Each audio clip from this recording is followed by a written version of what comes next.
오늘 만호 여름 법문 두 번째 날입니다.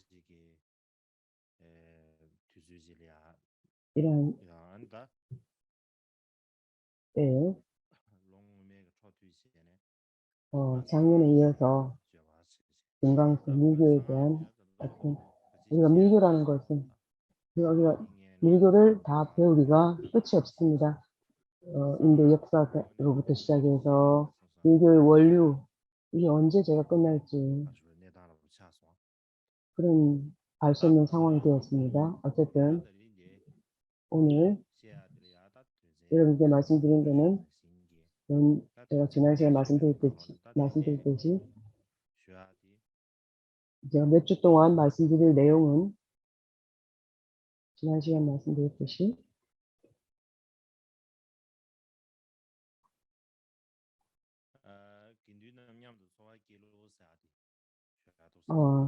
승가생활, 함께 승가의 승단을 생활하기입니다. 첫 번째.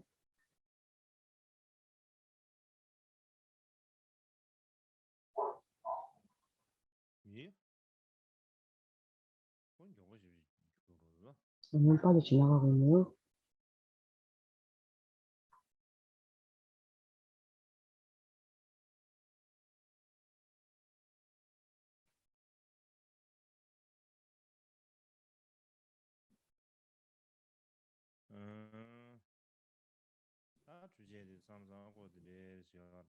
기계가 참 가끔씩 좀 다루기 어려운 그렇게 하면 좋겠네요.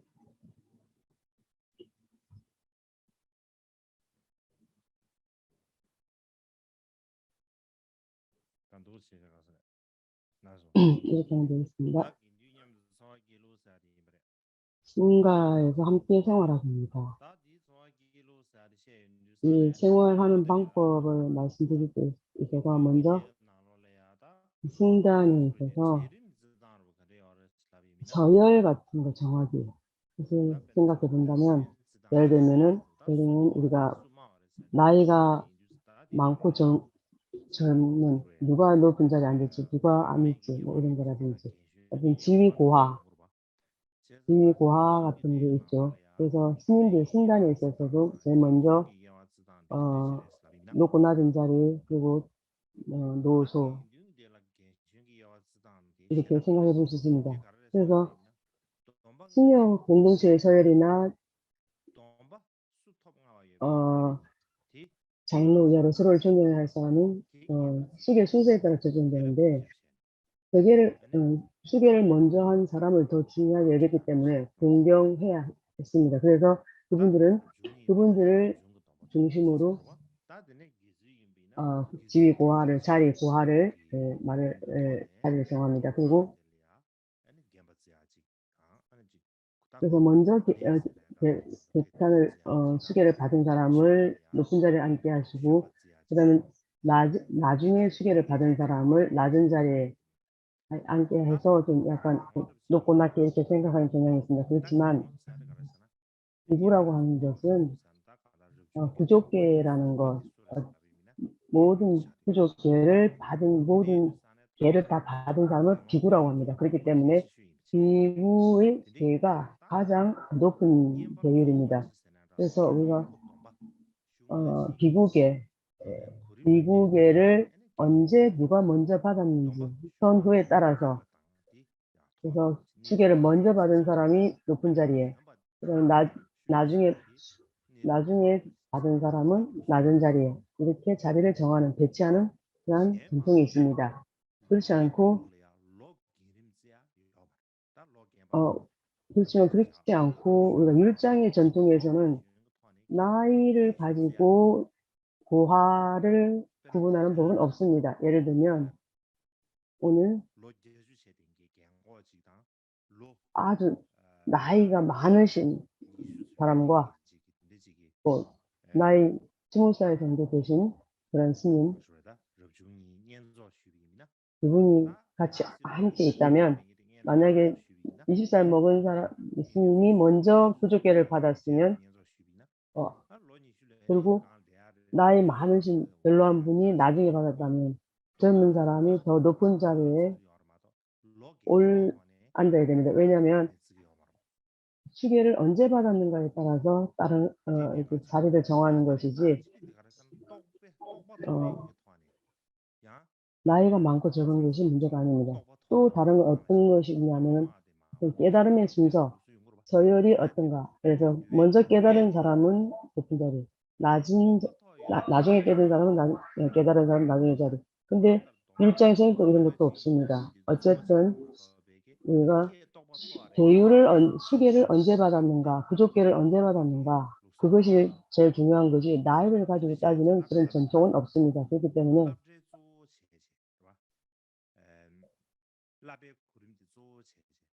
우리가 어, 서열은 밀교에서 서열은 아마도 깨달음의 서열 또는 지혜의 서열에 따를 것입니다. 그래서 이 부분에 대해서 제가 말씀드릴까 생각했습니다. 일반적으로 우리가 세간적으로 볼 때 세간 사람들은 어떻게 하느냐면 우리가 나이가 연장자이냐 뭐 나이가 어린 사람이냐 그래서 그런 거에 따라서 우리는 지위를 정합니다. 그렇지만 율장에서는 우리가 범납 수계 받은 그 해, 그 순서에 따라서 서열 높고 낮은 자리를 따르는 전통입니다. 그래서 만트라 금강승에서는 밀교에서는 우리가 깨달음이 높은 사람, 낮은 사람 그러니까 으로 정해져 있지만 그렇지만 밀교 그렇지만 율장에서는 그렇지 않습니다. 그래서 어,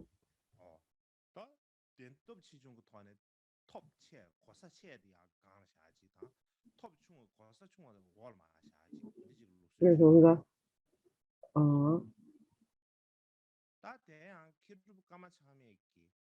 그래서 티벳에서는 자리의 높이와 순위에 따라서 순위가 결정됐습니다. 그래서 까마 창매의 3법에서는 상하 왕자와 계급의 노래라는 노래가 있다고 합니다.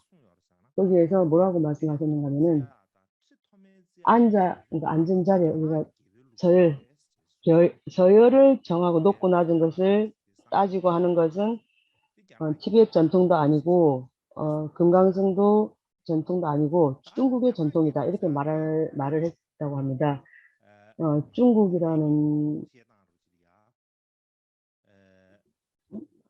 중국은 우리가 티벳 우리가 말을 할 때 티벳 말로 할 때 어,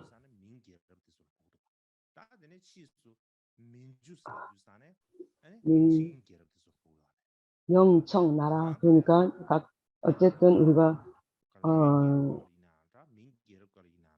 명나라이든 뭐 만주 시대 만주 왕국이든 어쨌든 티벳의 라마들이 많이 러시아, 소련, 아, 러, 어, 러시아, 몽골 이런 나라에 많은 왕 노릇을 했습니다. 그래서 이 책에 더 그러니까 몽골과 명나라 시대에 많은 티벳 라마들이 중국 황제의 구루가 되었습니다. 그들은 황제의 구루였기 때문에 모두가 그들을 존경해야 했습니다. 그래서 만주 나라, 그 당시 완주 왕의 그 나라, 이 사람들이 많은 명나라든지 몽골 이런 분들이 티벳 라마를 많은 그 황제의 스승으로 이렇게 많이 모셨다고 합니다. 그래서 그들은 왕의 스승으로 모셨기 때문에 그분들에게 어, 굉장히 공경을 해야 했다고 합니다. 마찬가지로 그 중국 황제의 라마가 되게 되면은 그 라마에게는 아주 붉은 방석이라든지 붉은 뭐 어떤 왕좌 그리고 자린 연주 등 많은 그러한 특권들을 이게 드렸다고 합니다. 그렇지만 그 우리가 왕좌, 법좌 그 자리를 자리를 가지고 한다면 우리가 그렇게 대속적으로는 더 높은 것으로 여겨지지만 우리가 법의 관점에서 보다면은 그건 중요한 것이 아니다고 볼 수 있습니다. 중요하지 않은 이유가 무엇인가 하면은 예를 들면은 예를 들면 우리 가규의 선조인 말파 노자와 밀라레파 제베도제 간포파 대사 또 마찬가지로 초대 까마파 지신견파 조승교파 쌍릉롱파 이런 분들이 모두 가규의 선조 이분들이 모두 실제 부처님과 같은 존재들입니다. 그렇지만 그분들에게는 왕이 모시고 그렇게 대우했던 그런 자리가 없습니다.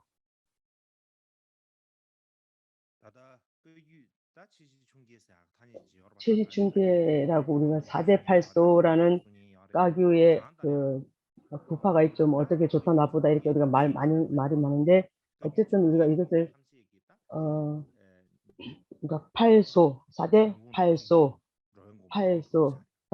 8가지 가규의 부파 이런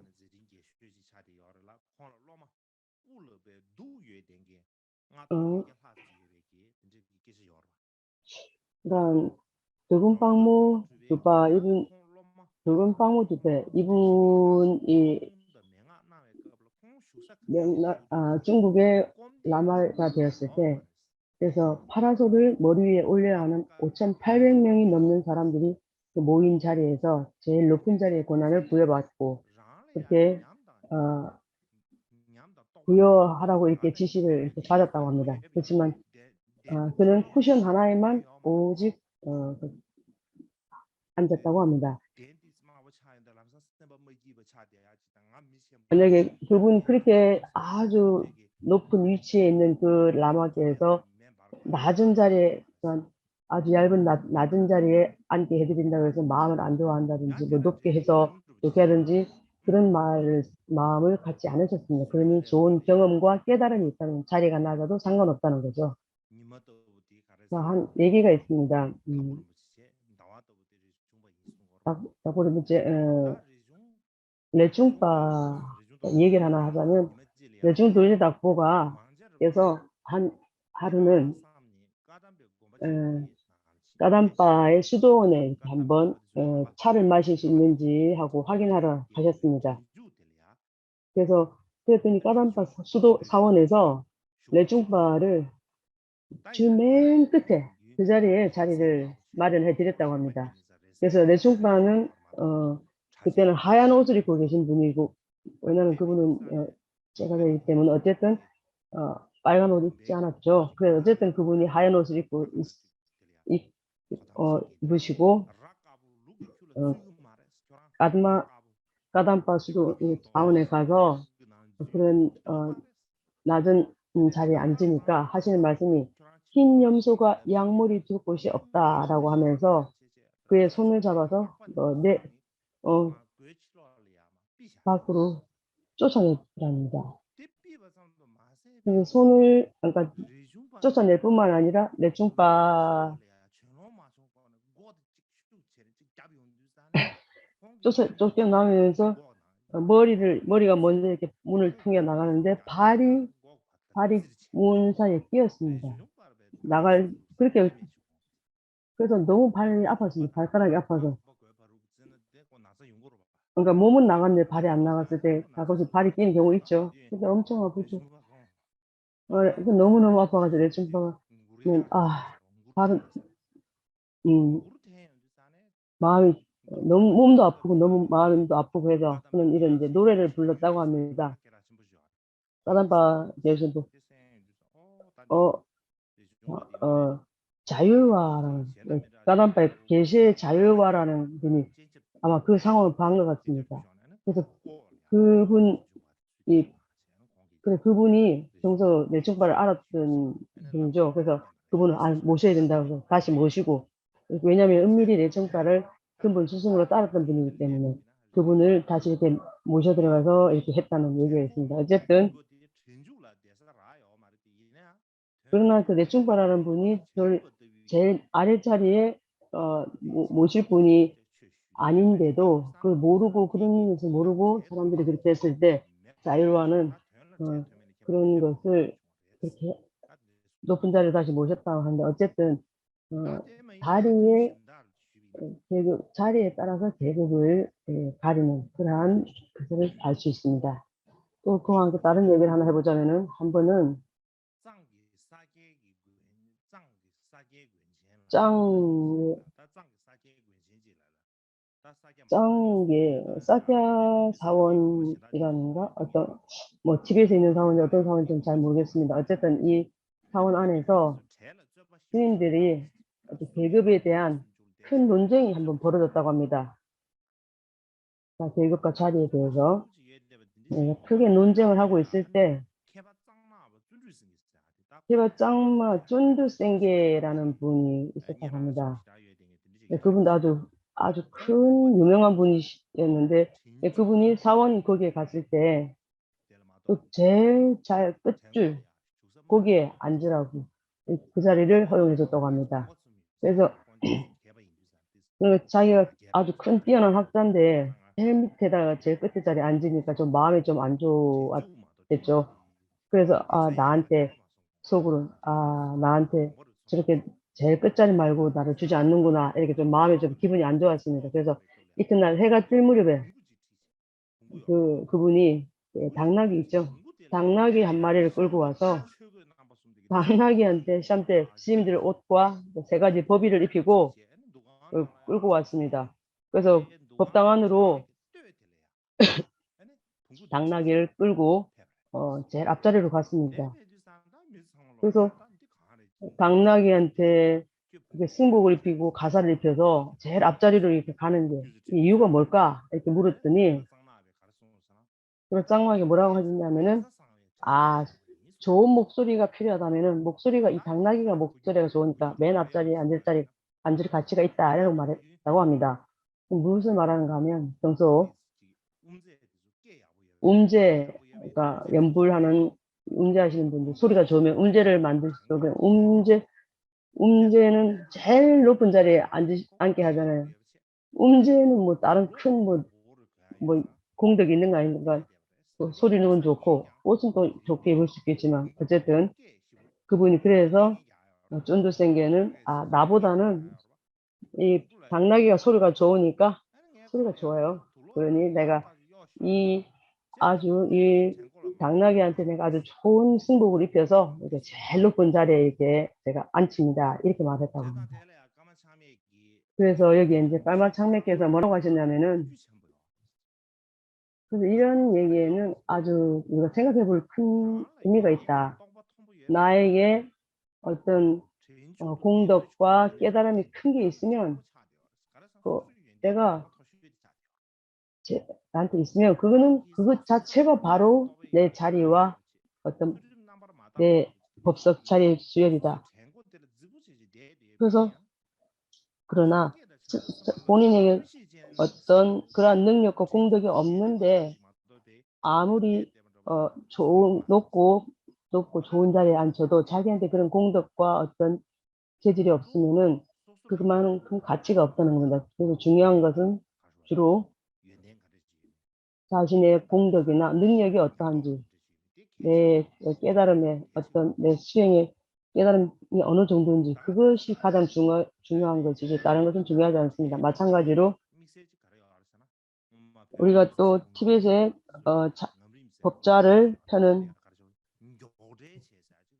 법자를 또 펴는 그 관습 어떤 게 있냐면은 티벳의 랑림과 같은 위대한 사원에서 어, 어, 그래서 어느 사원에서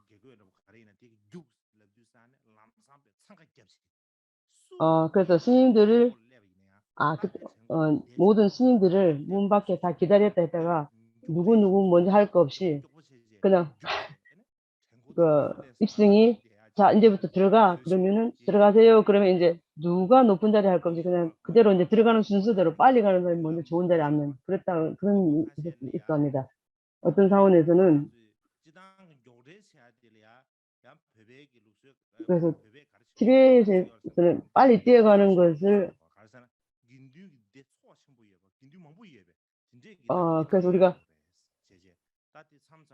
그래서 우리가 티벳 사원에서는 빨리 뛰어가고 그렇게 하면은 빨리 뛰어가서 하면은 스님들이 많이 와서 법회를 하고 많이 모이는 거구나 해서 많이 모이게 하기 위해서 그래서 가장 빨리 가는 사람이 제일 먼저 좋은 자리 이 그 좋은 자리에 앉게 합니다. 그래서 그 기둥이 있죠. 그 기둥에 어느 기둥을 하나를 놓고 그 기둥에 가장 빨리 도착하는 사람, 뛰어서 가는 사람, 예. 그래서 법당에 들어갈 때 그 기둥에 가장 빨리 들어가는 사람한테 가장 좋은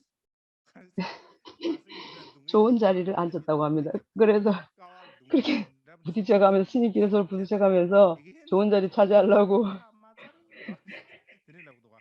기둥에 부딪히면서 이렇게 하죠. 스님들마다 다 이마에 피가 나서 다 이마마다 다 빨갛게 물들었다 이렇게 얘기하는 얘기도 있죠. 어쨌든 티베트는 좀 이상한 전통이 좀 있습니다. 근데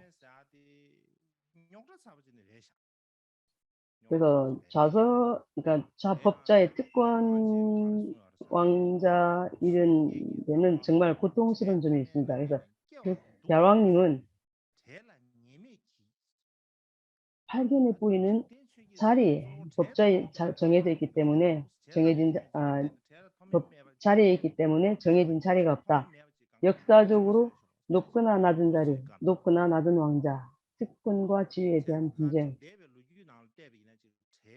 인해서 몇 가지 이상한 갈등이 있었습니다. 그래서 그런 그 자리를 놓고 아주 많은 분쟁과 싸움이 얼마나 많았습니까? 하면 우리 까귀에서 했습니다. 그래서 우리 까귀에서도 보면 다른 학파의 위대한 라마를 초대할 때 우리의 가장 큰 걱정은 라마를 어떻게 모실 수 있는지 여부가 아니라 그들이 도착했을 때 우리가 그들을 위해서 그 법자를 얼마나 높여야 하는지, 누가 오른쪽에 있는지 왼쪽에 있는지 이거 자리 정하는 거. 이것이 가장 어려운 적도 있습니다. 그래서 제 생각을 말씀드리자면은 나는 생각이 어떠냐면은 우리가 손님을 초대하지 않으면 몰라도 일단 초대한 뒤에는 최고의 기대 이상의 환영과 준비는 할 수 없더라도 최소한 그분은 만족은 시켜야 합니다. 그래서 싸움하지 않도록 다투지 않도록 마찬가지로 다른 사람에게 어떤 사람을 높은 자리에 앉힌다고 해서 자신이 낮아지는 것은 아닙니다. 근데 다른 사람은 손님은 낮은 데 앉게 해드리고 자신은 높은 자리에 앉는다면 그렇게 한다면 그리고 핵심적으로 봤을 때 우리들이 생각해야 될 거는 우리가 어떤 상황과 시간 그것을 헤아려 봐야 합니다. 중요한 게 무엇인지 우리가 무엇이 중요한지 생각하고 아는 것이 중요합니다. 그래서 까르마파가 중국과 티베트에서 그런 지위를 가지고 있어서 누구도 더 높은 곳에 까르마파보다 앉을 수 없다라고 하는 이런 말은 그렇게 말하는 사람은 머리가 없고 뇌가 없고 마음 씀씀이 작다는 것을 의미합니다. 그래서 나는 말은 이렇게 합니다. 말도 이렇게 하고 생각도 그렇게 합니다. 그렇기 때문에 우리가 율장의 그 방법이 우리가 어떤 분쟁을 최소화할 수 있는 방법인 것 같습니다. 자, 오늘 본 내용을 들어가겠습니다. 자, 스님들의 생활입니다. 스님들이 사는 방법은 승가의 생기는 어떤 감각적인 쾌락을 추구하지 않습니다. 그래서 우리가 아주 잘 먹고 잘 살기 위해서 하는 거 아니지 않습니까? 그렇기 때문에 어떤 그런 쾌락적인 그런 자극적인 건 없습니다. 그렇기 때문에 우리는 정오 이후로는 음식을 먹을 수 없고 또 마찬가지로 어떠한 종류의 어떤 그 게임이라든지 놀이기구라든지 이런 것도 해서는 안 되는 아주 엄격한 규칙이 있었습니다. 마찬가지로 아침에 일어나서 저녁에 잠자기 전까지 우리가 주로 정법을 수행하는 것, 그것만을 합니다.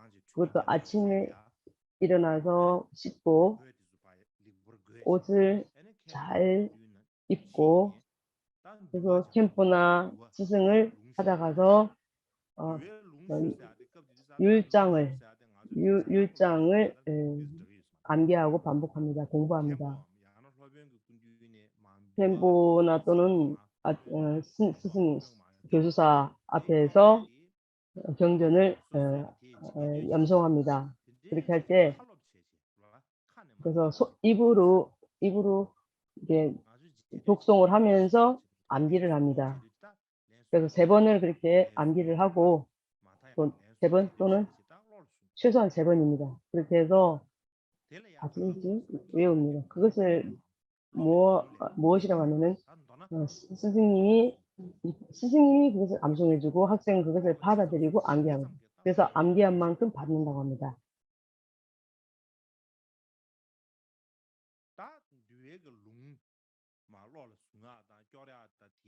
그래서 율장의 내용을 생각하고 암기하고 송하고 이런 데서 문사수를 하는 겁니다. 그 말고 또 명상한다든지 또 공부를 한다든지 마찬가지로 또 그런 다음에 명상을 수행하고 부처님 제세시이면은 부처님으로부터 법의 가르침을 받고 하는 그러한 전통이 있었습니다. 그리고 나서 아침 할 일을 다 이렇게 마치고 나면 정오 이전에 마을로 이제 가서 탁발하러 갑니다. 걸식하러 갑니다. 탁발하러 가서 점심 12시 이전에 탁발해 온 것을 다 드시고 마쳐야 됩니다.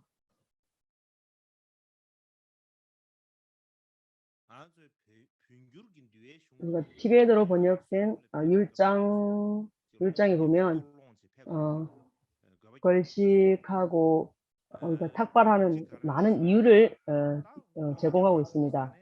그래서 우리가 이유가 무엇인가 하면 우리가 탁발을 하기 위해서는 각자의 거처에서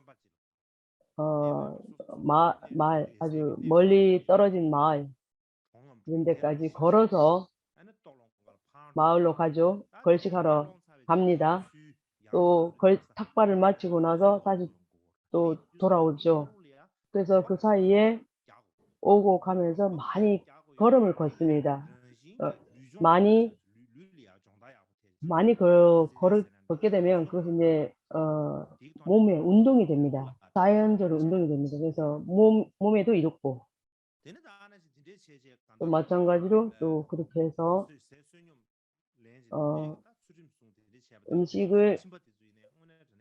음식을 이렇게 탁발해 오는 것을 보면서 제가자들이 저렇게 훌륭하신 스님이 이렇게 다녀가시는구나 하고 어떤 그 오고 가는 모습을 보면서 존경을 하고 절을 하고 그렇게 하는 계기도 되었습니다. 그래서 어떤 사람이 스님들께 공양을 올리면 내가 공덕을 짓겠다 하는 그런 생각을 하게 되죠. 그래서 그런 생각을 하기 때문에 스스로도 좋은 공덕을 짓게 합니다. 그렇기 때문에 이런 것으로 인해서 다른 사람이 보는 사람으로 하여금 또 공덕을 짓게 하기 때문에 그래서 그렇게 공덕을 짓게 하려면 다른 사람이 아주 좋게 이렇게 보지 않을 수 없도록 언행을 해야 되지 않습니까? 그래서 걸식을 하러 가면서 스스로 몸도 단속하고 조심을 하게 되고 다른 사람 눈에 잘 여법하게 보일 수 있도록 그래서 존경을 받을 수 있도록 그래서 스스로 그렇게 하심을 하면서 마음을 다잡고 다니면서 하면 다른 사람들로부터 또 남에게 밥을 구해야 되기 때문에 행실이 또 깨끗하고 교만한 마음이 사라집니다. 또 마찬가지로 밥을 먹는 것도 바로 정오 시간을 정확히 맞춰야 됩니다. 하루 한 끼만 식사를 했기 때문에 점심 식사 후에는 식사를 이제 할 수가 없는 거죠. 그래서 티베트의 설치 유부 번역에 따르면 비구와 수행자들은 정오 이후에 음식을 먹지 못하게 한 주된 이유가 무엇인가 하면 오후에 밥을 못 먹게 한 이유는 뭐냐면은 그 주된 이유는 바로 그건 왜 못 먹게 하는가? 그 이유가 무엇인가 하면 만약에 점심시간 이후에 밥을 먹으면 몸에 살이 찐다는 거죠. 특히 저녁 늦게 밥을 먹으면 뚱뚱해지죠. 마찬가지로 잠도 너무 또 많이 되고 또 아주 약간 흐릿한 정신이 음, 맑지 못한 그러한 현상이 우리 몸이 생기기 때문에 그렇기 때문에 우리가 문사수하는데 방해가 되기 때문에 그렇기 때문에 우리가 수행을 하려면 아주 맑은 정신이 필요하지 않습니까? 우리가 선정을 명상하려면 어, 맑은 정신이 있어야 되는데 선정을 닦지 않으면 그게 필요 없지만 정말 참선을 하고 선을 하게 되면 맑은 정신이 필요하기 때문에 맑은 정신을 유지하려면은 만약에 맑은 정신이 아니고 흐릿한 정신이 있으면 명상을 할 때 많은 방해가 됩니다. 그렇기 때문에 정오 이후에 먹지 못하게 한 주요한 이유가 됩니다. 그런데 어떤 사람들은 오후에 밥을 먹지 않으면 몸이 떨린다든지 요즘 같으면 당뇨병이 있는 사람들 당뇨병 있는 사람들은 당이 떨어지면 이제 몸이 떨리잖아요. 그래서 그런 사람들한테는 특별히 어, 정오 이후에도 먹게 했습니다. 왜냐면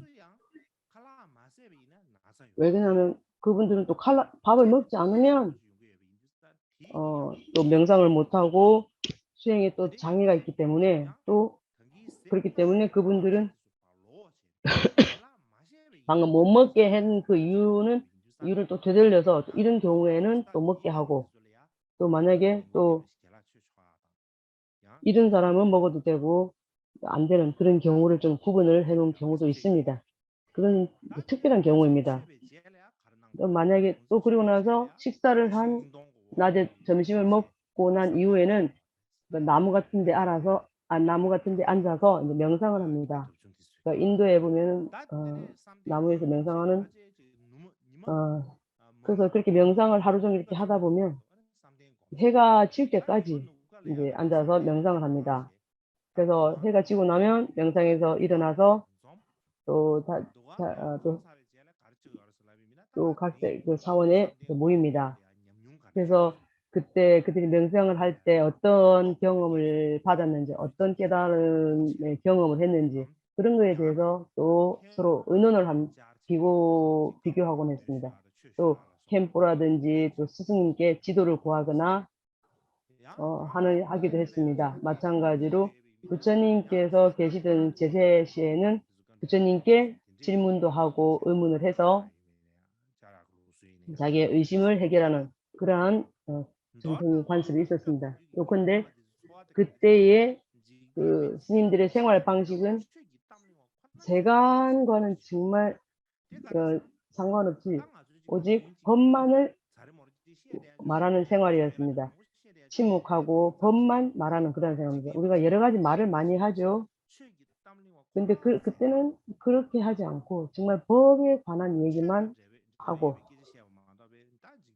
법과 관련된 얘기만 하는 거는 해야지 어떤 뭐 정치라든지 세간사를 얘기를 하다니 그런 얘기 많이 하는 그런 것은 절대로 못하게 되었던 아주 엄격한 규율이 있었다 합니다. 그리고 나서 그들은 각자의 자기 그 수행처, 그러니까 자기 자리에 들어가서 또 잠이 들 때까지 또 계속 명상을 했답니다. 어쨌든 하루에 그 당시에는 스님들은 그 생활하는 모습이 그런 이상이 그하였습니다. 일상사가. 그래서 근데 스님들의 생활 양식은 스님은 어떻게 살아야 되는가? 어떻게 생활을 해야 되는지 하는 것은 율장에서 말씀하신 그대로 이렇게 하는 것. 그 율장에서 말씀하신 그대로 했던 게 엄격하게 지켜졌습니다. 그래서 마찬가지로 스님들이 해야 될 일 가장 중요한 일은 뭐냐면은 바로 수행입니다. 법을 수행하는 겁니다. 법을 수행한다는 것은 뭐냐면은 주로 문사수한다는 것. 그렇게 해서 결국은 열반을 증득한다는 것. 특별히 우리가 구족계를 받으면 우리가 특별히 그 구족계를 받는 이유가 무엇인가 하면 열반을 빨리 얻기 위해서죠. 그렇기 때문에 그 당시에 스님들은 모두 아주 크게 수행을 열심히 해서 요 요즘 사람들과는 다른 그런 어떤 아주 좀 엄청난 노력을 해서 문사수를 해서 좋은 결과를 많이 얻었다고 합니다.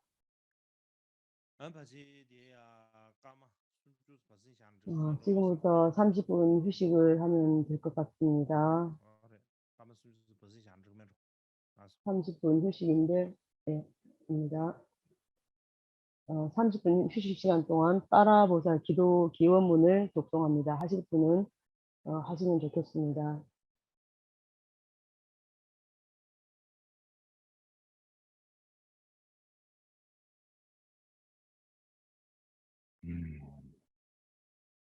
자, 먼저 지금부터는 하한거에 대해서 말씀드리겠습니다. 하한거에 대해서 말씀드리겠습니다. 하한거에 대해서 말씀드리는 게 어떤 거냐면은 부처님과 부처님의 제자, 출가자들 있죠. 그분들이 평소 어떤 아주 정해진 장소 없이 이렇게 다닙니다. 그래서 그분들은 도보로, 그래서 마을과 마을을 지나서, 그래서 정처 없이 먼 거리를, 그래서 여행을 합니다. 그렇기 때문에 그러니까 어떤 정해진 곳이 없이 항상 언제라도 옮겨갈 수 있는 한 그것이 안거의 한 특징이기도 합니다. 그러나 나중에 티베트의 어떤 그 은둔 수행자들, 아주 정처 없이 이렇게 다니면서 수행하는 미나레파 같은 경우도 그러셨고, 티베트 어느 지역 그런 여러 지역을 다니면서 수행하신 그렇듯이 옛날 부처님이 처음 성도하셨을 때 그때부터 부처님 당일도 몸소 그러셨고 제자들도 또한 그런 식으로 도보로서 그러한 먼 거리를 이렇게 다니셨는데 그렇게 하셨던 것이지 한 장소에 그렇게 오랜 시간을 보내는 경우는 거의 없었습니다. 그런데 인도는 해마다 여름에 그 우기가 있습니다. 그래서 우기가 한 3개월 정도 있죠. 그래서 우기 3개월 동안 이게 우기 3개월은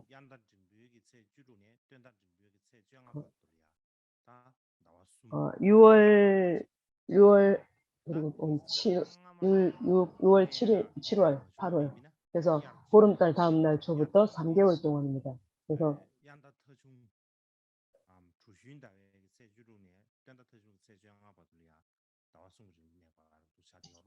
그래서 6월 15일부터 어쨌든 석 달 동안 이렇게 안거를 합니다.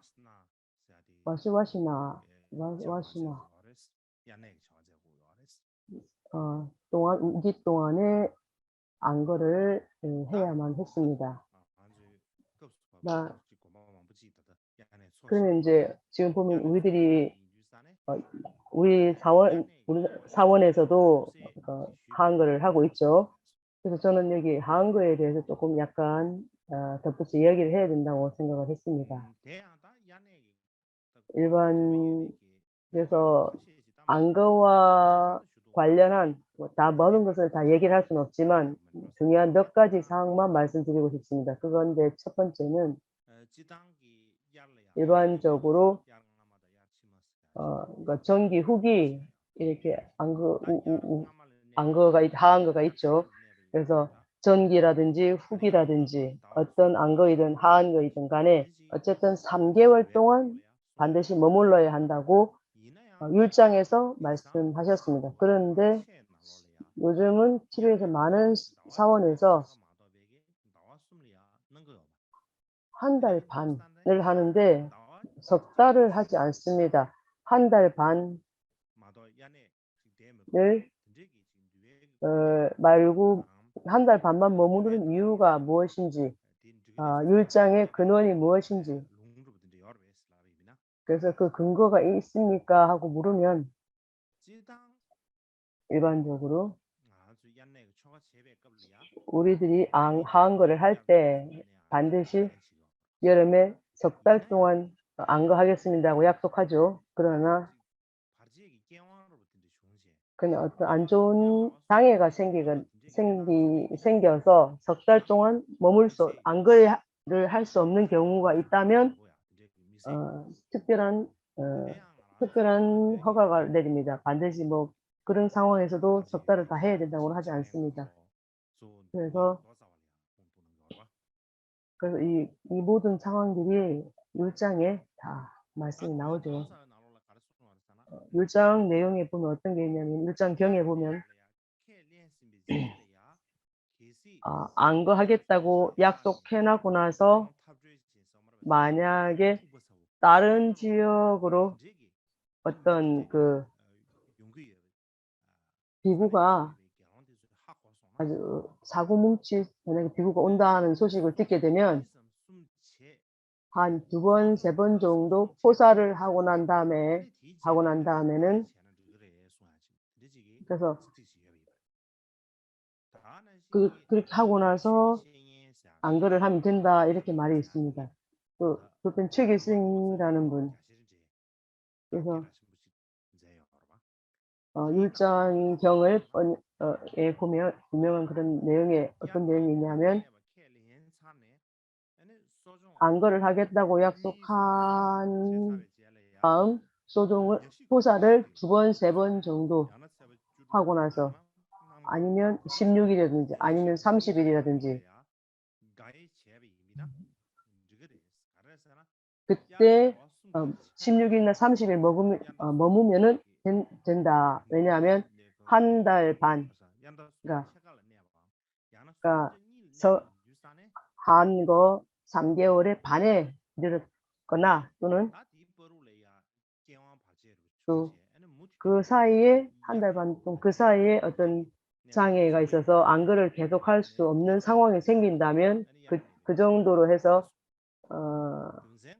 안거를 그만둬도 괜찮다 이렇게 말씀했어요. 왜냐하면 율장경이라든지 거기에서도 반은 해야 된다. 그래서 그러한 긴급한 상황에서는 안거를 석 달 동안 다 할 수 없다면 3분의 1 정도 머물고 나서 해서 그 정도만 머물 수 있으면 괜찮다 이렇게 말합니다. 그래서 그 이유는 율법경과 주석세 반은 하는 것이다 라는 말이 통용이 되고 그 대부분은 하는 것이니 이는 그들 사이에 알려져 있는 바와 같습니다. 마찬가지로 미케도제께서 지으신 주석서에 보면은 하한거에 들었을 때 어떤 아주 싸움을 한다든지 말썽을 일으키는 그런 사람이 온다면 오겠다 볼 위험이 있다든지 아니면 음식 같은 거라든지 아니면 먹어야 될 그러니까 위장에 음식을 먹는 게 어려움이 생긴다든지 하면은 계속해서 안거에 좋아하지 않고 안거를 한 반 정도, 반보다 3분의 1이나 이런 걸 못하더라도 된다 이렇게 말씀하셨습니다. 그러나 핵심은 뭐냐면은 먼저 말씀드렸듯이 어떤 어려움이라든지 장애가 생겼거나 하면 비로소 그러한 특별한 조치를 취할 수 있지만 그런 어려움이 있다면 그런 것을 허용하겠지만 만약에 그런 장애도 없고 아무런 어려움이 없는데 그래서 그러나 일반적인 평범할 때 그렇게 할 때 석 달 동안 그렇지 않다면 머물러야 합니다. 그래서 그러한 전통에 보면 또한 그러한 전통 또한 율장에 어떤 근거가 있습니까? 라고 말하면 있다라고 꼭 말할 수는 어려울 것 같습니다. 제가 그렇게 찾아서 보지 못한 것 같습니다. 어쨌든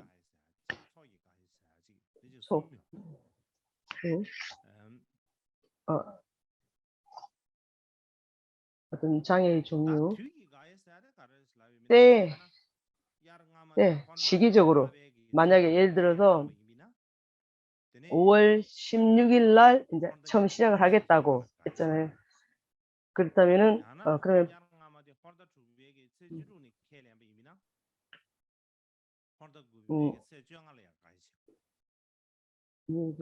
만약에 5월 16일에 안거를 하기로 했다면 8월 16일 보름달에 안거를 이제 해제를 해야 되고 6월 16일을 했다면은 만약에 9일 보름달에 해제를 해야 합니다. 만약에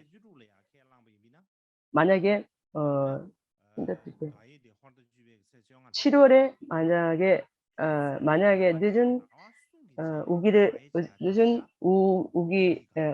하한 거를 한다면은 10월 보름달이 됩니다. 그래서 3개월이라는 이 정해진 기간 동안은 반드시 머물고 난 그것을 바로 시기에 하한 거라고 합니다. 특별히 이제 안거를 5월 달에, 그러니까 티벳역 5월 달에 시작해야 된다는 것과 6월 달에 시작해야 된다는 것 두 가지 설이 있습니다. 두 가지 경우가 있습니다. 우리가 생각해야 될 상황이 두 가지가 있습니다. 우리가 생각해야 될 부분이 있습니다. 특별히 우리가 만약에 우리가 전기 안거는 보면은 이른바 5월 또는 6월에 시작되는지 그 여부를 조사해야 됩니다. 그러니까 테라바다 전통에 따르면은 5월 16일에 시작되고 사카다와 그러니까 세 번째 티베트 달에 있습니다. 그래서 부처님 시대에 그들은 6월 20일경에 하한글 하기로 약속했다고 합니다. 그래서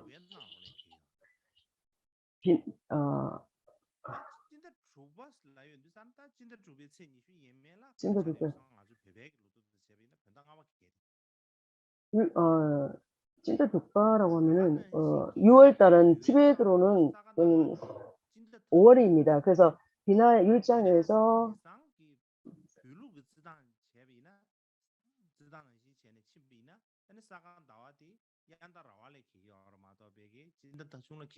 그래서 전기 안거, 후기 안거가 있는데 이 계산하는 법이 좀 생각할 부분이 있습니다. 그래서 우리들이 만약에 한 달을 먼저 시작하면 율장에서 티베트의 사카다와가 초여름에 속하기 때문에 월차가 있다는 겁니다. 그래서 한 달 일찍 시작하면 우리는 라바다랑 동일하고 현대 천문학과 일치하지 않을까 싶습니다. 그래서 우리는 이것을 조사할 필요가 있습니다. 왜냐하면 시기적으로 우리가 율장에 근거한 것과 좀 차이가 있지 않습니까? 왜냐하면은 당초가 어쨌든 그런 말씀 또 상황에 따라서 이렇게 좀 차이가 있을 수 있는데 우리가 그것을 정확하게 알고 짚어 넘고 가지 않으면 좀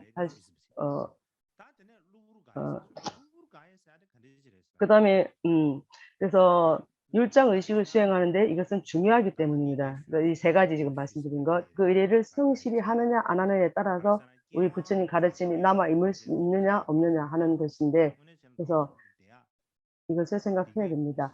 두 번째, 갑작스러운 우리가 갑자기 해제하는 상황으로 인해서, 그러니까 상황은 또 3개월 동안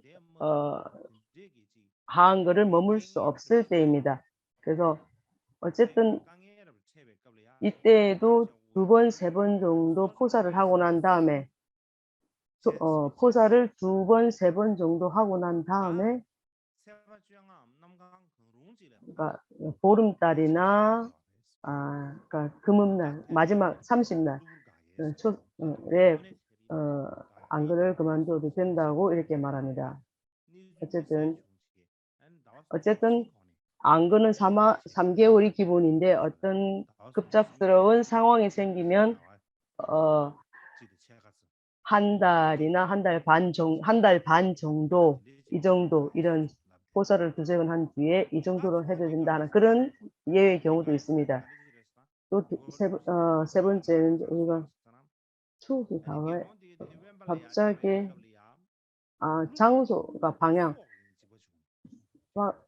방송에 갑자기 해제를 해야 될 경우가 있는데, 그건 어떤 경우냐면은, 예를 들어서 갑자기 비구 스님들이 외딴 곳에서 이렇게 머물면서 그들에게 생명의 위험이, 뭐 큰 장마가 진다든지 큰 위협이 될 수도 있습니다.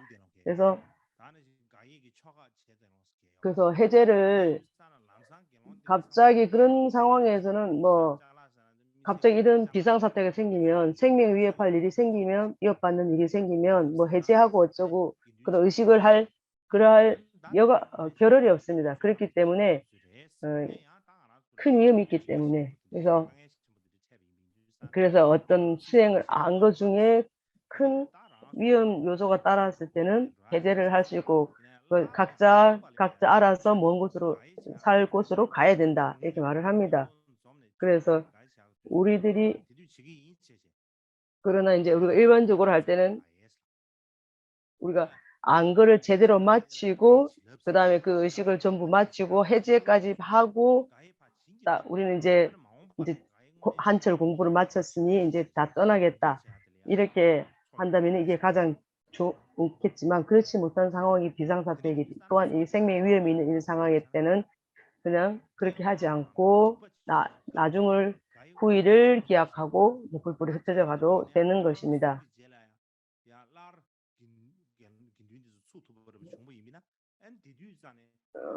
그래서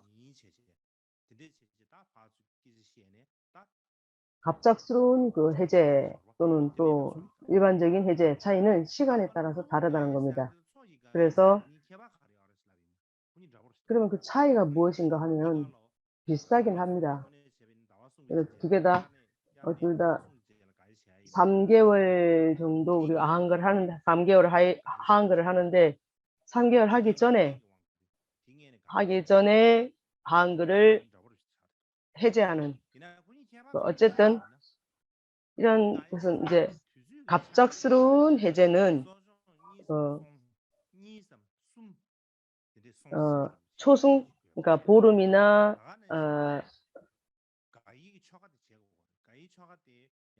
갑작스러운 해제는 해제식을 하고, 만약에 그런 상황이 없을 때는 해제식을 하고 가야 됩니다. 그런데 우리가 그냥 방향 해제 하는 것은 그때는 긴급 상황이죠. 그거는 꼭 한 달 반 이렇게 기다릴 필요 없고, 아주 큰 어려움이 닥쳤을 때, 장애가 생겼을 때는 언제라도 안거를 그만두고 일단은 살기 위해서 떠나는 겁니다. 그래서 그때는 이렇게 하는 겁니다. 그때는 그렇게 갑자기 떠날 때는 지금은 상황이 안 좋아서 안거를 해제를 하지만, 갑작스럽게 해제를 하지만 나중에 상황이 좋아질 때 어떤 이런 어려움이 없고 할 때 그때 다시 석 달 동안 한글을 하겠습니다. 이렇게 말하고 떠나도 된다는 겁니다. 그래서 나중에 그런 상황이 정말 그런 상황이 생겼을 때 그때는 석 달을 다시 채워야 됩니다. 그래서 그렇지 않고 만약에 이전에 할 때는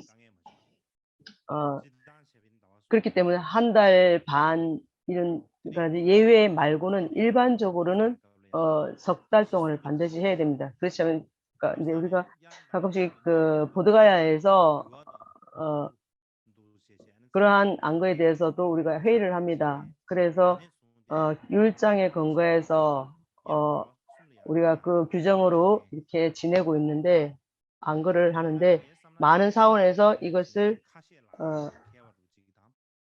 이런 것을 하는데 그래서 내 생각은 정말 나는 제 생각에서 그렇게 안거를 하고 있다는 것은 정말 부처님 법을 그대로 제대로 수행하고 있다는 것에 저는 정말 수위산탄하고 기쁘게 생각합니다. 그래서 어쨌든 이건 제가 뭐 어쨌든 안거를 계속해서 이런 식으로 이어나갈 수 있었으면 좋겠다 하는 그런 생각입니다. 자, 어쨌든 이건 제 생각입니다. 자, 지금부터 제가 무슨 말씀을 드릴 텐데요. 전기 안거, 후기 안거가 있죠. 전기 안거를 해야 되나, 후기 안거를 해야 되나, 이렇게 한다면, 일반적으로는, 전통적으로는 전기 안거를 해야 됩니다. 그래서 전기 안거가 아니고, 만약에, 석 달 동안, 석 달 동안 안거를 할 수 없는 상황이 생기면, 뭐, 할 수밖에 하지 못하는 하지 않을 수 없는 그런 이유가 되죠. 그렇지만 그런데 만약에 전기 안거도 이렇게 해제를 제대로 못했다면 그래서 후기 안거는 안거하는 동안에 한 달 차이가 있다고요. 전기와 후기가 한 달 차이가 있는데 후기 안거에 대해서는 뭐 반드시 석 달을 채워야 된다, 하지 말아야 된다 하고 부처님은 어떤 말씀 반드시 해야 된다고 말씀을 안 하셨습니다. 그렇기 때문에 전기 안거에 참석을 못했으면 후기라도 머물러야 되는데 그래서 그렇게 하지 않는다고 또 무슨 뭐 큰 허물이 있습니까 하면 또 자기 형편에 따라서 하는 거지 부처님은 꼭 할 수 없는 상황인데 꼭 해야 된다고 이렇게 말씀하시지 않으셨습니다. 예를 들면은 예를 들어서 비구 스님이 없는 삼위 스님들만 있는 삼위 스님만 있는 그런 상황에서 그런 지역에 만약에 도달한다면 반드시 뭐 안거를 반드시 해야 된다는 그런 규정은 없습니다. 자, 제가 다시 지금까지 제가 좀 곁으로 말씀을 드렸고 지금부터 본 내용으로 다시 돌아옵니다. 그래서 일반적으로 우리가 하한거에 대해서 생각을 한다면 제가 방금 말씀드렸죠. 부처님과 그 불제자님들 제들은 제일 처음에 먼저 평소 같으면 여러 장소를 옮겨 다니면서 공부했습니다. 반드시 정해진 장소가 없고 나무 아래에서든 어디든 공부를 명상을 했지 요즘처럼 큰 사원이 그때는 없었습니다. 마찬가지로 옛날부터 인도는 장마철에 비가 많이 오죠. 비가 많이 오고 또 홍수가 또 이렇게 납니다. 또 홍수가 이렇게 나면 밖에 나가기가 힘듭니다. 마찬가지로 큰 비가 내리면 나무, 풀 이런 것들이 풀과 나무가 엄청 자랍니다. 그래서 그 풀과 나무, 잣나무 이런 사이로 뭐 독사나 뭐 그런 같은 그리고 각종 그 벌레 같은 것이 사람을 물고 그러면 사람이 죽죠. 그 생명의 위협을 받기 때문에 그래서 그렇게 벌레 또 그런 위험이 있는데 그래도 굳이 이렇게 밖으로 나다니게 되면 밟아서 벌레를 죽일 수도 있고 그런 위험이 있습니다. 그렇기 때문에 그들에게 해를 입히거나 해를 끼치지 않기 위해서 다른 곳으로 이렇게 돌아다닐 수 없습니다. 그래서 비를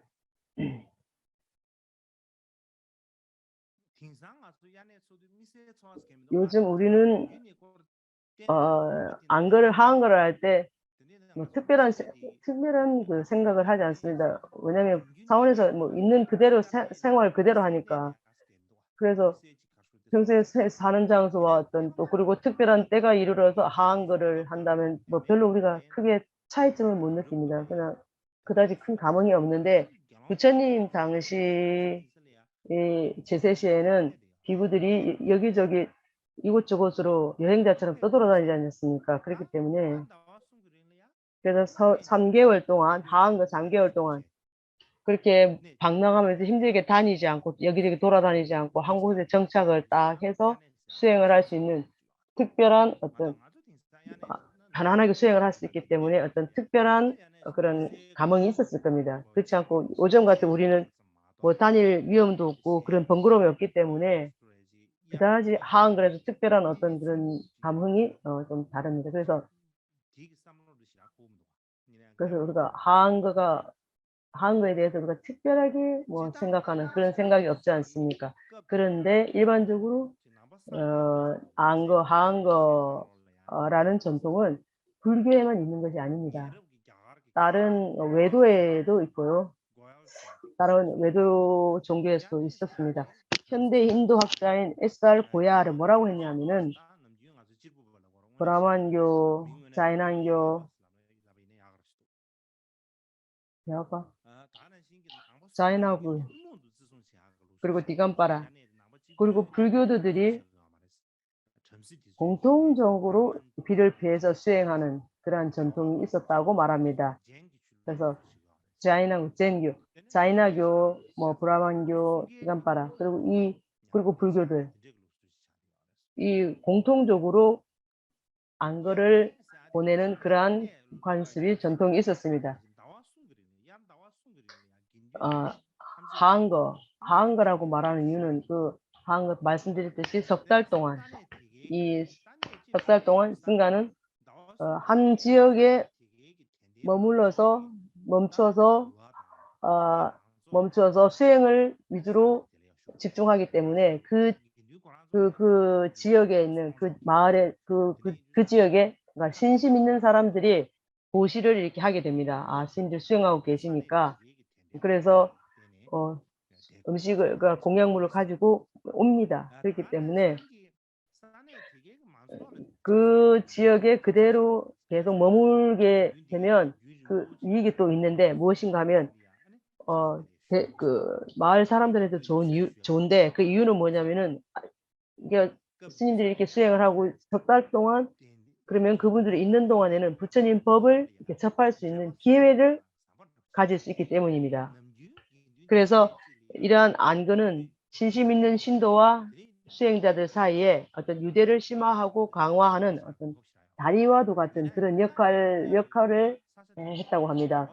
그래서 여기저기 다니는 것이 아니라 석 달 동안 한 지역에 이렇게 있기 때문에 그래서 한 석 달 동안에 그 신심 있는 신도들과 스님들의 인터랙션 서로 상호작용을 하고 했기 때문에 아주 또 그런 스님들이 수행하는 모습을 통해서 신심 있는 신도들이 신심을 낼 수 있는 그런 좋은 기회였던 것입니다. 어쨌든 인도에서는 장마철이 다가오면 스님들은 여행을 멈추고 우리가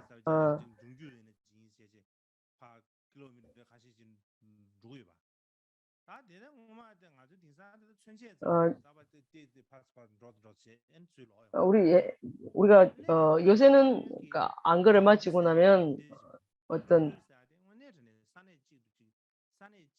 그러니까 종교를 하면서 그러니까 이 마을에서 저 마을로 막 이렇게 돌아다니는 건데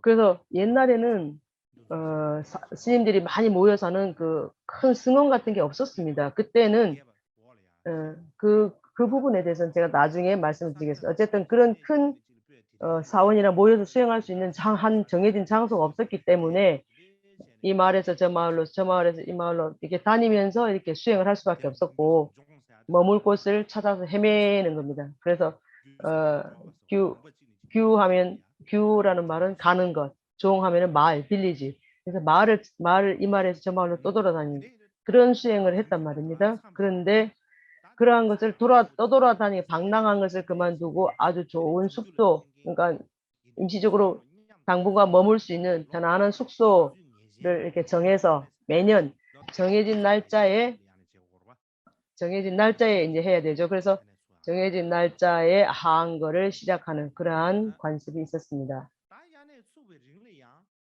그래서 하한거를 하고 나서는 수행자들은 어쨌든 그래도 음식은 탁발을 하러 다녀야 됩니다. 그래서 탁발을 하러 가려면 마을에서 너무 멀리 떨어진다면은 탁발하기 어렵기 때문에 그 도시나 마을 주변 가까운 이런 곳에 그래서 가까운 지역에 있으면 날마다 탁발하러 가기가 좀 편안하죠. 그래서 안거를 하고 있는 하는 지역의 어떤 아와사, 아라마, 아와사가 안거를 하는 곳을 두 가지로 구분할 수 있습니다. 아와사라면은 주거하는 공간, 그 다음에 아라마 하면은 쾌적한 숲, 어쨌든 주변 환경을 안거를 하고 있는 환경, 그 지역의 주변 환경 이런 차이에 따라서 어떤 곳은 주거 지역이라고 하고 다른 아라마라는 데는 그 쾌적한 곳 이렇게 이름을 그 환경에 따라서 이렇게 구별하기 시작했다고 합니다. 그래서 처음에 하한거를 할 때 그 사람들이 그 수행자들이 그러한 주거라든지 아바사라든지 아라마 이것이 그들이 하한거를 한 그러한 장소일 뿐이었습니다. 그런데 오랜 시간이 지나면서 우리가 그래서 계속해서 이제 시간이 지나고 매년 그렇게 안거가 정착이 되면서부터 그때는 그래서 우리가 많은 어떤 그 단계를 거쳐서 점차적으로 어느 지역을 스님들이 모여서 수행하는 지역으로 이렇게 정해지기 시작했습니다. 그래서 많은 수행자들이 이전과 달리 그렇게 안거를 하게 되면 한 곳에 머물러서 쉽게 그 음식을 구하면서 공부를 할 수 있었기 때문에 탁발을 하는 것에 그다지 의존할 필요가 없었다고 합니다. 그래서 더군다나 많은 후원자들이 이 신가 대중들을 후원하기 위해서 기부한 음식으로도 이렇게 생활할 수 있었다고 합니다. 그래서 가옥 쾌적한 숲 그러한 곳이 수행자들이 반영구적으로 머무는 장소가 되었다고 합니다. 그래서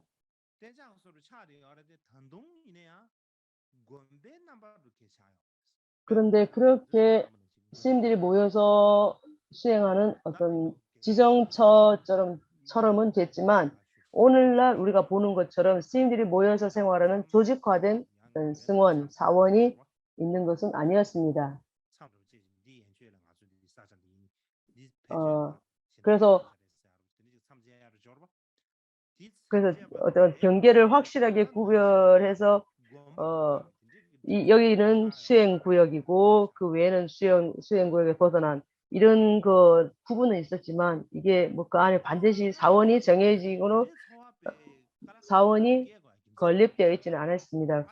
그런데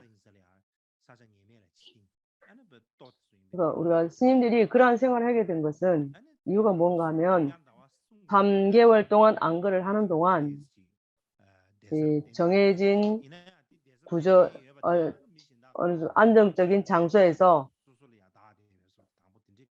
아, 안정적인 장소에서 수행을 할 수 있게 됐는데 그렇지만 그것도 어,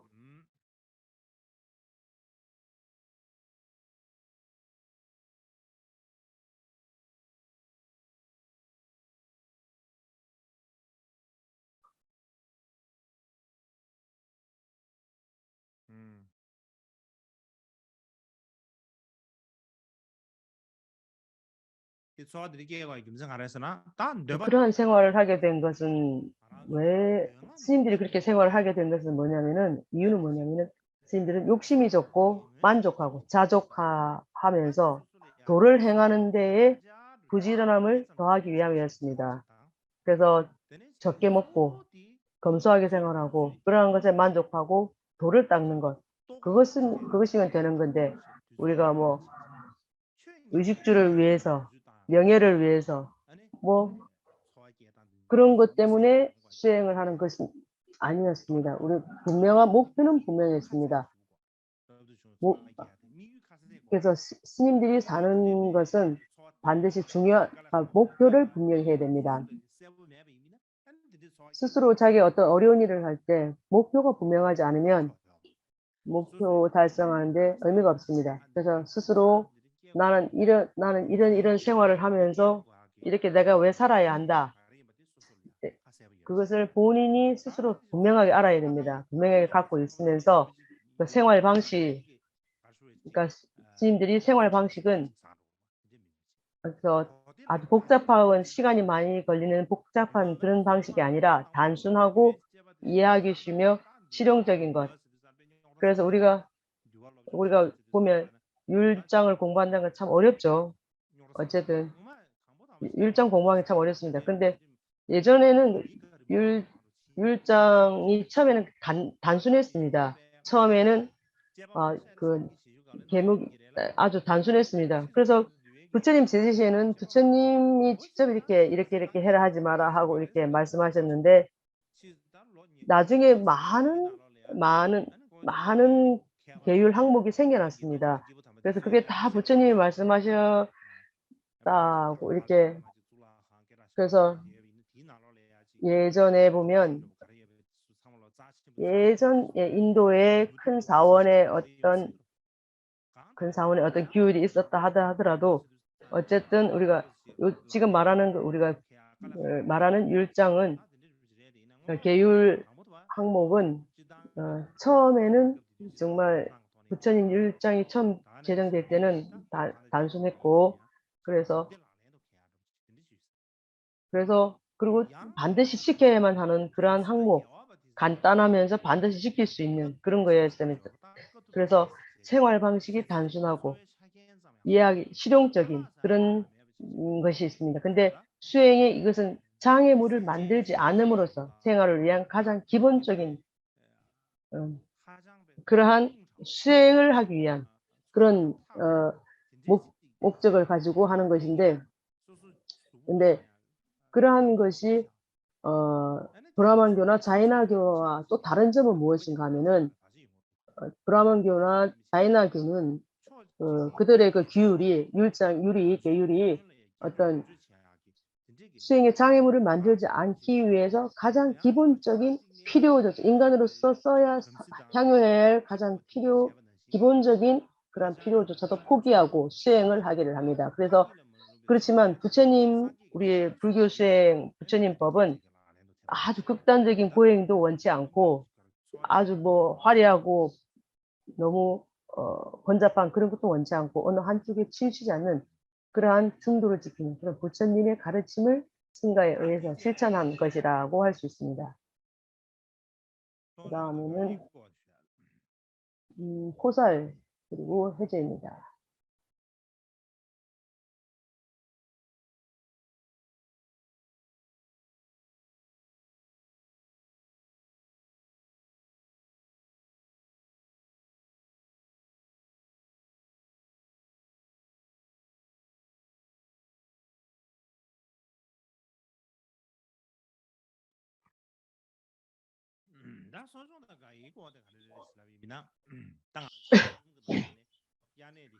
고사율과 해제에 뭐냐면 율장에 근거해서 말씀드리자면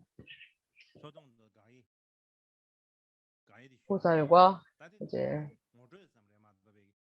이거는 아주 그냥 소개하는 정도입니다. 어떤 실현 수행법이 아닙니다. 또 아주 또 연구하는 사람들이 연구자들이 학자들이 말하는 것과 그냥 내가 이렇게 지금 말하는 거를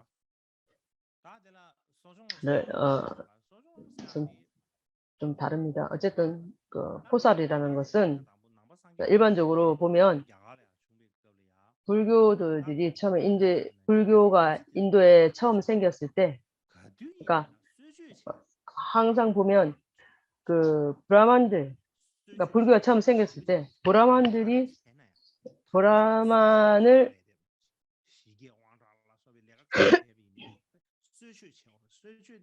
그래서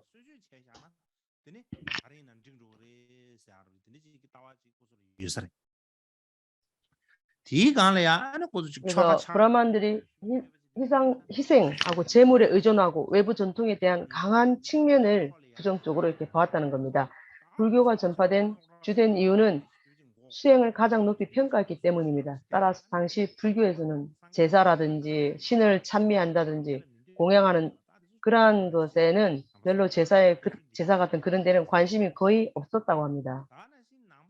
마찬가지로 부처님은 그 당시 부처님 법이 이렇게 알려진 이 이유는 뭐 브라만들처럼 뭐 의식을 중요시한다든지 찬미한다든지 공양을 하는 것을 힘을 쓴다든지 그런 게 아니라 부처님은 불교는 오로지 자신의 해탈에만 힘써야 한다고 강조했던 그것 때문에 불교가 발전을 한 겁니다. 많이 커진 겁니다. 이 때문에 그래서 그런 것을 일반 대중들이 봤을 때 그런 것이 더 좋게 보였던 것입니다. 그래서 불교가 발전할 수 있었습니다. 그 당시에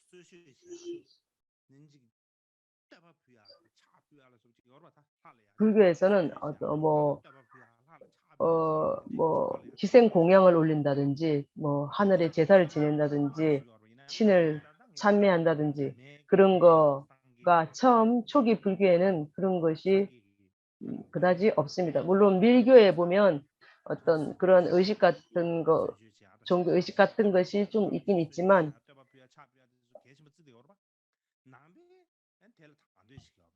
브라만이나 다른 이교도들은 그런 것을 굉장히 중요하게 생각했는데 부처님은 그런 것이 중요하다고 말씀 안 하셨습니다. 중요한 것은 자신의 해탈이다. 그러니 그것을 자신의 해탈을 얻기 위해서는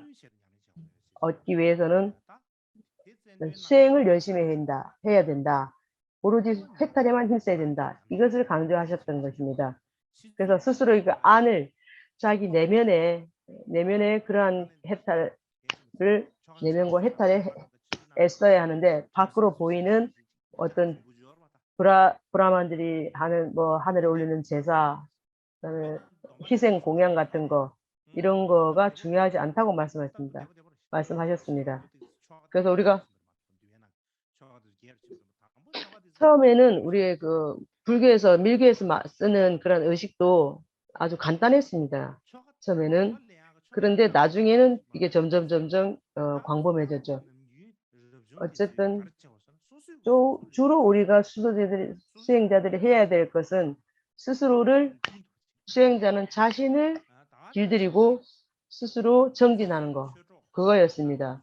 마찬가지로 그러니까 출가자들은 서로 돕고 같이 충고하고 조언하고 이렇게 함께 가는 것이 가장 중요한 것으로 여겼습니다. 그렇기 때문에 우리들 율장에서 보면 승가 대중은 언제라도 항상 모여서 업의 의식, 어떤 불교 의식 같은 것을 항상 모여서 그래서 그렇게 해야 하는데 모여서 하다 보면 서로 또 같이 보면서 격려하고 같이 서로서 상호 힘을 받고, 그래서 스님들이 하면 더 좋은 점이 많았기 때문에 점점 모여서 수행하는 승가 대중이 많아졌습니다. 그래서 그러한 절차를 거치면서 수행하는 조지, 이 필요하게 되었습니다. 그래서 이런 식으로 우리가 모여서 수행하는 그런 식으로 해서 점차적으로 두 가지 고정된 모여서 하는 그런 고정된 시간이 있습니다. 그게 뭐냐? 첫 번째는 포살이고 두 번째는 해제 의식입니다. 자, 우리가 그러니까 포살은 요즘도 우리가 사원마다 어, 사원마다 매번 하고 있죠. 그래서 소종이라고 포살이라고 하는 것을 간단히 말하면은 그 포살이 원래부터 불교 의식은 아니었습니다. 브라만 교회에서 지킨 그러한 의식이나 수행이었습니다. 그래서 그것을 브라만에서 가져다가 불교가 계속 유지해 온 겁니다. 그 또한 인도의 학자인 SR 고얄이라는 사람은 포살을 하게 된 그런 전통이 처음에 인도에서는 없었다. 처음에는 브라만 의식에서 따온 것이다. 그래서 빈비사라 왕이 처음에 빈비사라 왕의 뜻에 따라서 부처님께서 그러한 포살하는 규칙을 만들었다 하는 그런 설명을 합니다. 마찬가지로 고얄은 뭐라고 하는가 하면, 그러니까 포살을 할 때 그러니까 무엇을 염송하는가 하면 부처님의 가르침을 가장 중요하게 무엇을 하지 마십시오, 무엇을 하십시오, 이렇게 이 말을 계속 반복해서 암송하는 거, 그러한 의식이 이게 되었습니다. 그래서 나중에 포살하는 의식 동안에는 율장의 계율을 암송하고 모두가 함께 율장을 검토를 했습니다. 나중에는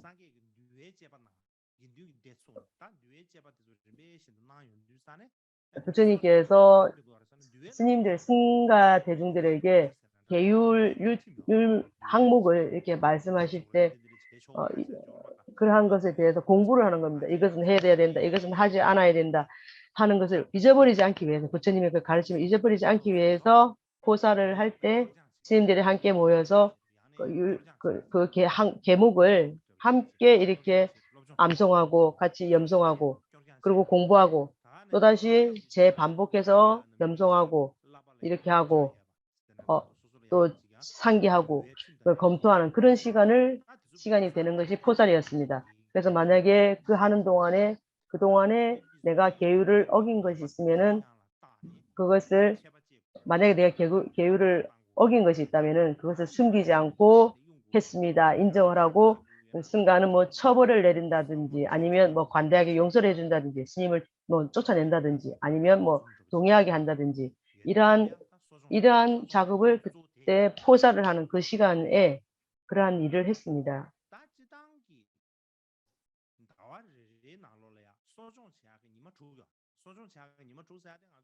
그래서 한 달에 보면 소종이 개최되는 달이 6일이 있다고 합니다. 6일이 뭐냐면은 그러니까 매월 8일, 14일, 또 15일, 또 그러니까 초순, 하순, 그러니까 한 달을 반으로 나눴을 때, 그 다음에 후반기에는 23일, 29일, 30일 이렇게 했다고 합니다. 그래서 우리가 그러니까 한 달에 그러니까 상원, 하원 그러나요? 상월, 하월, 상월에는 그러니까 매월 8일, 14일, 15일, 하월에는 매월 23, 29, 30 이렇게 6일입니다. 한 달에. 그래서 이제 그 6일 동안에 포살을 하는 전통이 있었습니다. 그래서 그때 포살하는 날에는 평신도들도 수도원에 이렇게 온다고 합니다. 그래서 스님들에게 사원에 이렇게 와서 아주 이 날들이 티벳에서는 좋은 날들이 있습니다. 뭐 티벳 사람들이 말할 때 8일날 하늘이 천신이 항하고 뭐 이렇게 뭐 이런 얘기 말을 하면서 사람들이 죄를 짓나 안 짓나 이렇게 본다 뭐 이런 말을 하는데 어쨌든 뭐 초 8일날엔 어느 천신이 내고 14일은 누가 내려오고 15일은 뭐 누가 오시고 뭐 이런 얘기 하죠. 그렇지만 티벳 사람들 하는 말인데 난 잘 기억이 안 납니다. 어쨌든 이 날들은 아주 좋은 길일날로 여깁니다. 그래서 이 길일날에는 평신도들이 그러니까 사원으로 와서 스님들이 계율, 뭐 5계를 받는 거라든지 법을 받는 그런 법을 들었다고 합니다. 그래서 비구 스님을 위한 포살은 두 번이 있습니다. 매월 2번밖에 안 합니다. 비구니는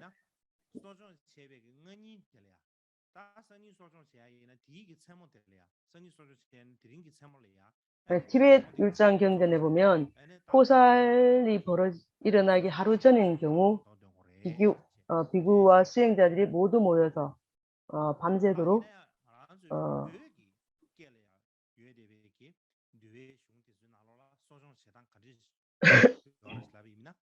티벳 율장 경전에 의할 것 같으면 만약에 내일 포살할 것 같으면 그 전날 하루 전에 비구가 모두 모여야 합니다. 그래서 모여서 아비달마에 대해서 토론을 해야 한다고 합니다.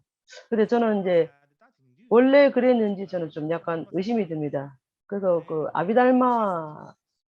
아비달마라는 것은 아주 후대에 생겼습니다.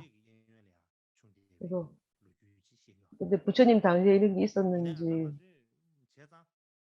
그래서 어쨌든 아비달마에 대해서 토론을 하고 그래서 이것은 아마 요즘 학자들이 말하기를 아비달마를 토론한다는 것은 나중에 생긴 그런 전통일 수도 있다고 말을 합니다. 어쨌든 한 달에 2번 포살을 하고 포살하기 전에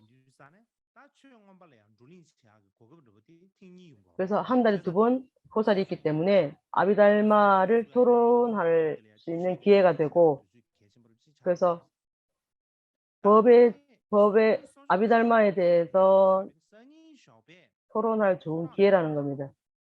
그래서 한 달에 2번 열림으로 이러한 법 토론이 매우 중요해졌습니다. 그리고 첫 새벽, 그러니까 새벽 2시 그때 부처님이나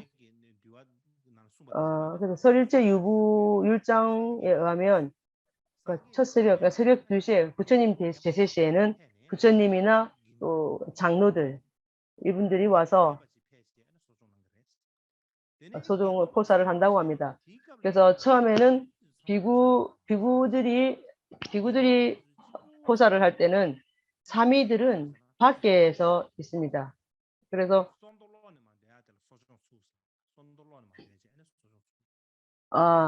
비구 스님들은 반목사경을 이것을 암송, 그러니까 외워서 별의탈계 경에 보면은 비구의 253개를 나열한 그런 경전인데 이것은 율장 수행의 기초와 같은 겁니다. 그래서 이것을 암송을 해야 된답니다. 그래서 별의탈계라는 것이 부처님 당시에 그런 별의탈 경계가 있었다고 이렇게 금방 그렇게 생겼다고는 할 수 없습니다.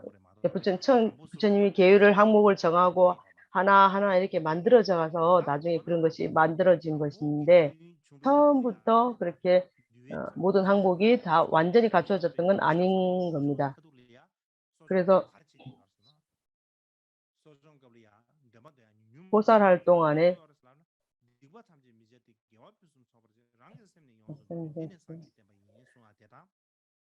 그래서 율장수의 기초와 같은 건데 완전한 브라자목차가 개발되기 전에는 포살 동안 암송할 것이 거의 없었답니다. 그래서 그때 무엇을 하느냐 가장 그 어, 간단한 암송 개송은 어떤 잘못도 저지르지 말고 풍부한 덕을 수행하십시오. 자신의 마음을 완전히 길들이시고 이것이 부처의 가르침이다.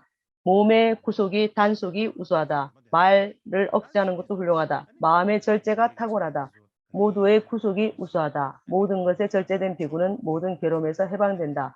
말을 조심하고 마음을 억제하십시오. 몸에 덕이 없음을 행하지 마십시오. 이 세 가지 행위를 정화하면 성자가 가르친 도를 얻게 된다. 그래서 점차 이것을 다 이제 외웁니다. 암송을 합니다. 그래서 계율이 점차 많아지고 전체 프라제목차가 완성됨에 따라서 전통이나 전체 경전을 암송하는 것이 발전했을 것입니다. 그래서 우리가 이렇게 암송하는 것이 우리가 암기하지 못하면 그 당시 부처님 당시에는 이거를 암송하지 않으면 안 됐습니다. 입에서 입으로 전해받은 대로 하는 거지. 그때는 글로 어, 글로 옮겨 놓은 율장 경전이 없었습니다. 그죠? 그래서 부처님 그래서 스승으로서 받은 이 계율을 머릿속에서 외운 대로 그대로 암송을 하는 겁니다. 그래서 내가 그 율장의 내용 항목이 이것은 해야 되고 이것은 하지 말아야 되고 스스로 열애탈계를 암송하고 난 다음에 이런 경을 다 하고 나서 비구 스님들이 포사를 마치고 나면 비로소 밖에 있던 사미들을 들어오게 합니다. 그래서 15일 그러니까 그 사미들은 비구 스님 앞에서 지금 포사를 보름마다 하니까 보름 동안 자기가 지었던 어떤 참회할 항목이 죄를 지은 것이 있으면 참회를 하고 또 해야 되고 만약에 보름 동안 아무리 생각해도 내가 잘못한 게 없다. 그러면 나는 정말 저는 보름 동안 아무런 허물도 저지르지 않았습니다. 하고 이렇게 어, 비구 스님들한테 그렇게 아뢰는 겁니다. 그래서 비구 스님들은 불화제 목차를 벼라텔계를 암송해야 하는 것이 포살의 주된 내용이고 사미들은 그러한 비구 스님들한테 자신의 허물을 이렇게 아뢰고 하는 그걸로 구성이 됩니다. 그래서 이런 계율이 처음부터 이렇게 많았는가?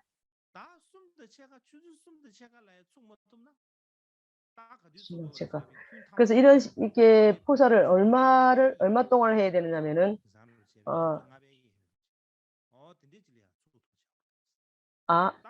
제가 3시 반쯤에 마칩니다. 근데 만약에 그때 2시에 못 하면은 오전 5시 예, 해야 된다고 합니다. 그래서 그렇게 무슨 새벽 3시, 4시 일어나서 왜 이렇게 포세를 해야 되는가? 그렇게 너무 일찍 일어나서 왜 포사를 그렇게 해야 하는가 하면 이유가 있습니다.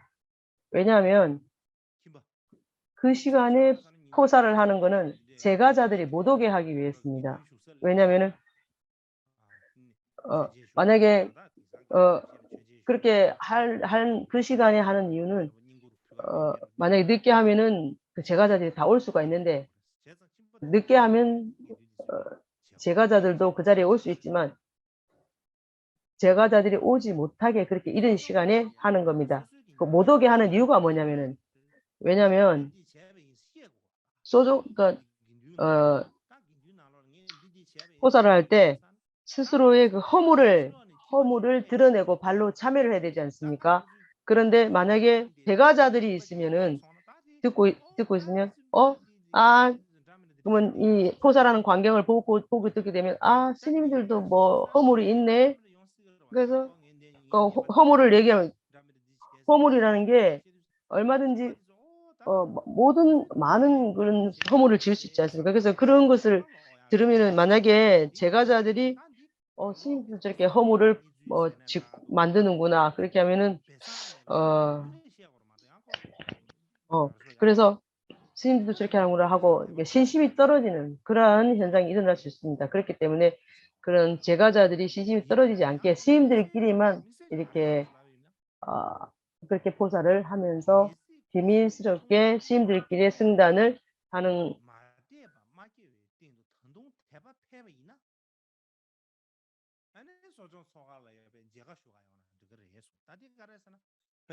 아 그렇게 해서 제가자들이 못 오게 하려고 그렇게 하지만 근데 또 음 예외가 있습니다. 예를 들어서 그 당시 이제 왕이 오지 않습니까? 그러니까 왕이 오겠다. 왕이 온다면은 못 오게 하죠. 못 오게 할 수 없지 않습니까? 근데 꿍가오는 못 오게 했다고 합니다. 어쨌든 그래서 그러니까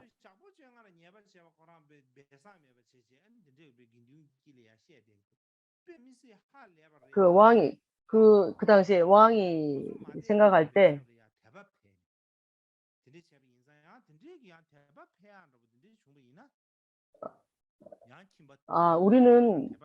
우리 같은 일반 신도들은 그러니까 죄가 있어도 허물을 참여할 수가 없는데 스님들은 참여를 할 수 있구나. 이렇게 하면서 어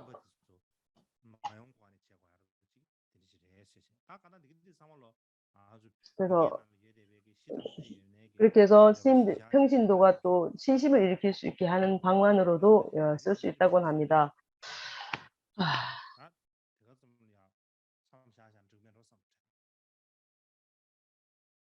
아. 이 정도에서 마치면 괜찮을 것 같습니다.